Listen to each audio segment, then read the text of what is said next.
with cats. They're just so, they're, if a cat lays on your lap and falls asleep, you can't move. What is it that they do to sort of cast this spell on us that we become, their servants?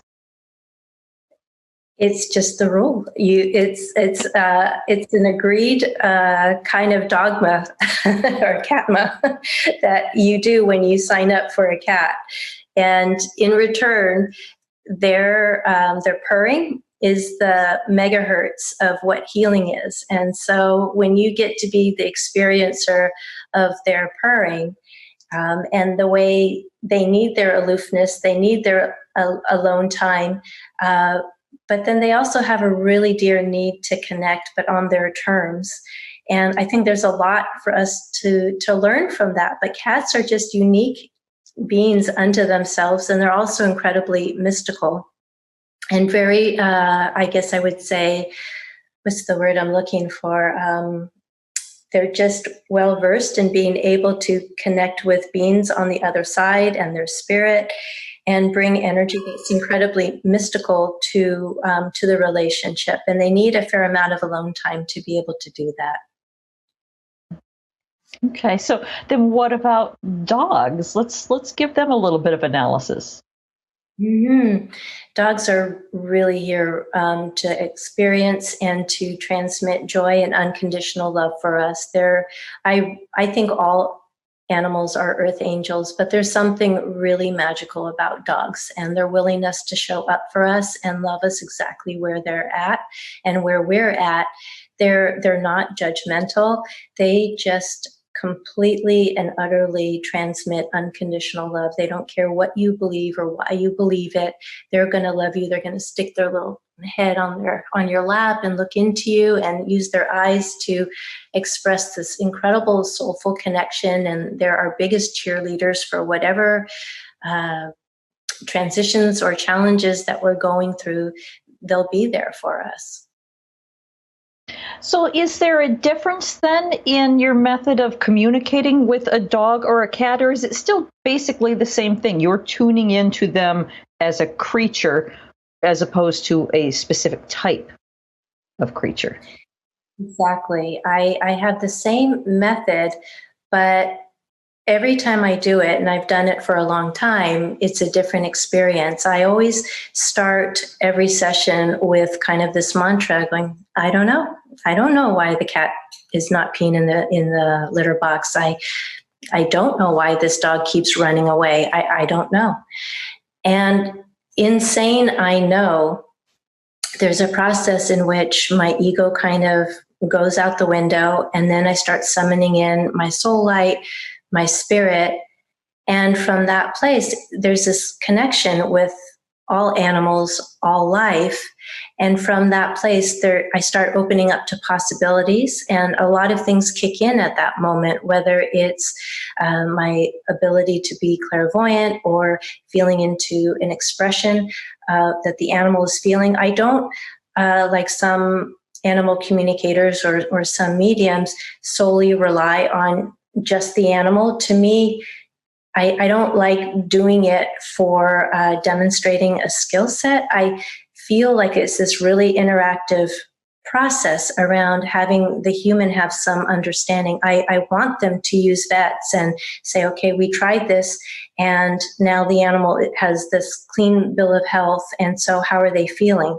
And I take that information because another person, the guardian of the animal, their heart connection is very alive with all the information that is connected to the animal. So when they're speaking, I feel that. And it's different than, say, the experience of reading a sitter. It's as that information is coming through, I'm simultaneously sending the question to the animal. Is there merit in this? Do you feel nervous about it because he or she is expressing anxiety about this? You know, whether it's going to be that the leg gets amputated or chemo gets started. Do you feel the same way? Your person seems really anxious about that. And when you can feel the difference in the opinion with that relationship with their physical body, say in that experience that I'm sharing, you know it's not coming from the person, it's the animal. And so I feel like it's this three-way dialogue around what we can do to best serve this animal in its best and highest good, or is this really truly what the animal is feeling? I have a really beautiful story. I worked with an animal that was only 2.5 years old, a cat who was urinating everywhere pretty profusely.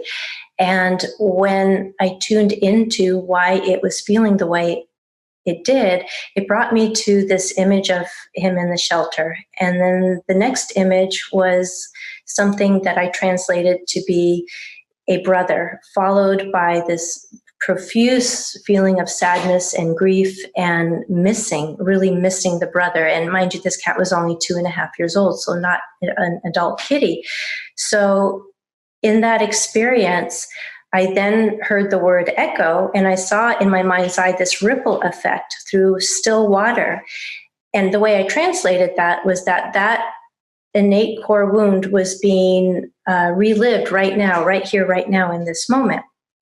So I brought that up to the person, and she started crying because she said that her brother, she had just found out, was diagnosed with stage 4 cancer that was metastatic, and she didn't know how to say goodbye to him, and she didn't know how to live without him, which was the exact experience that kitty was feeling when it was separated from his brother at the shelter. And so he was reliving all those emotions again. It was creating panic for him.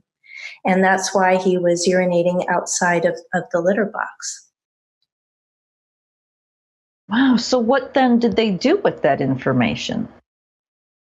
They're using it to let him know that she's on it, even though this feeling is not resolved for her, that every time she tries to come into acceptance about this impending death, impending separation, the way she's viewing it as a separation, she would bring the kitty into her meditations, into her ability to affirm that it was safe to let go.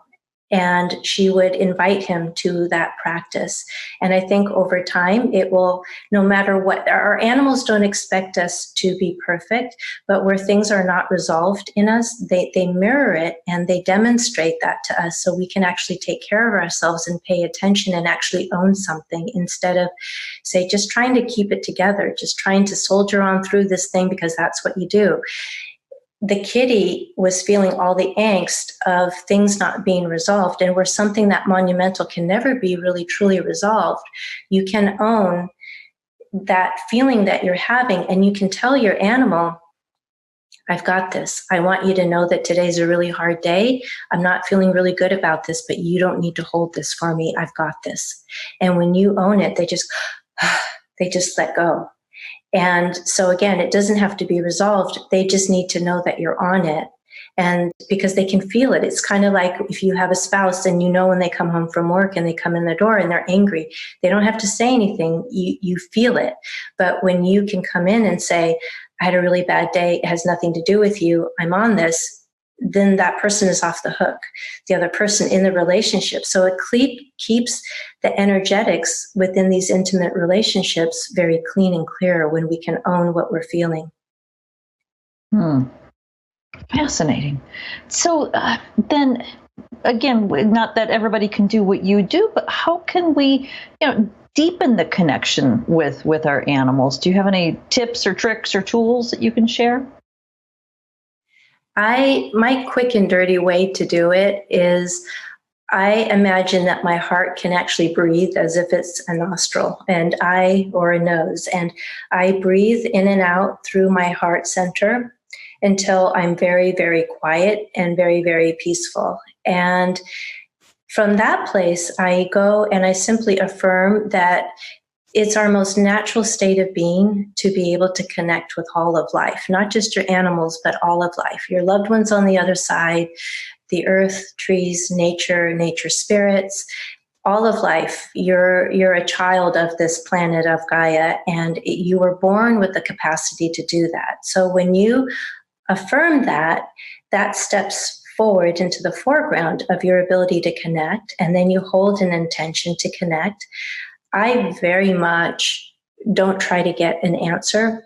our culture very much wants to have an answer. Why is my animal doing this? That you want the answer. That's why they're hiring you. Really, they're having this full spectrum experience of feeling that they want to share. And sometimes you'll get something that's not the answer, but you'll get something that is important for you to know, feel, experience, so that you can have this deepened connection with your animal. And it becomes about sharing.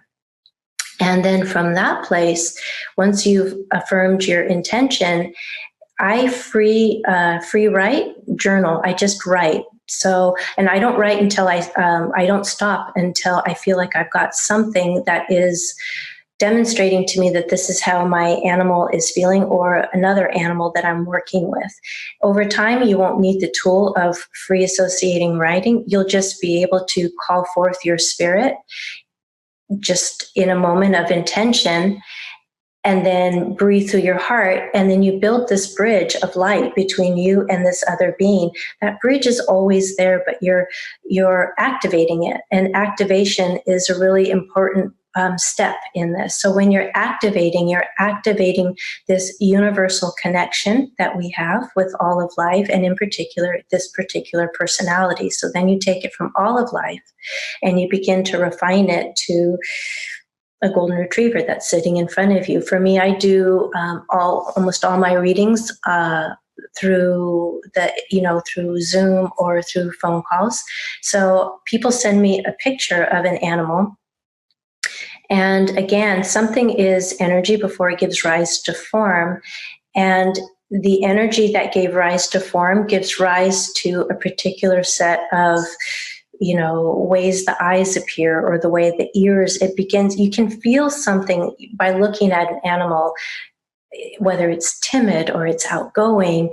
And that's the energy that gave rise to a particular form. So you go through and you just keep practicing, and it helps to practice at the same time every day. Just like when you're doing an exercise practice, your body starts craving it if you miss the practice because you do it every day at 4 or at 8 in the morning or whatever you choose. But when you show up and act as if you don't know your animal, then you get to fall in love with them all over every single day, every time you practice this. It helps you to let go of the assumptions that you know something because you know them so well, but you're really trying to tap into their inner world.